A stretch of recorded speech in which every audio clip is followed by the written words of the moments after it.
মমতা ব্যানার্জি যখন আসে যাদবপুর বিশ্ববিদ্যালয়ের প্রফেসর অম্বিকেশ মহাপাত্র, যিনি আমারও প্রফেসর, ওনার সাথে জিপিওতে ছিলাম 27শে মার্চ 2019 সালে বেলা 12টা 1টা নাগাদ মমতা ব্যানার্জি যখন এসেছিল। এই আন্দোলন করে 1 মাস অনশন করে আমরা চাকরি পেয়েছি।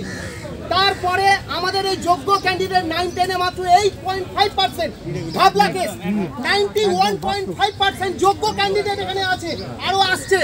তাদের জন্য এই আন্দোলন করে এখানে যারা আমাদের মাস্টারমশাইরা আছেন একদম ঠিক কথা বলছেন, এটা পুরোপুরি সুপ্রিম কোর্টের ব্যাপার।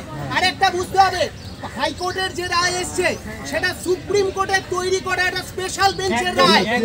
এটা আন্দোলনের কোনো জায়গা নেই। সুপ্রিম কোর্টে এসএলপি ছাড়া এবং এই বিভিন্ন ক্ষুদ্র ক্ষুদ্র গোষ্ঠীতে ভাগ হয়ে কেস করার কোনো মানে হয় না। আলটিমেটলি সব কেসগুলো এক জায়গায় জড়ো করবে সুপ্রিম কোর্ট। ওই জন্য একটাই মামলা হবে, গ্রুপ সি গ্রুপ ডি একটা বেঞ্চ করুন, আলাদা আলাদা করে আপনারা যোগ্য ক্যান্ডিডেট ছাড়া কাউকে নেবেন না। আর 9, 10, 11, 12 যোগ্য ক্যান্ডিডেট আমরা বাছাই করব সবাই মিলে, আমি শুধু নয়, আমরা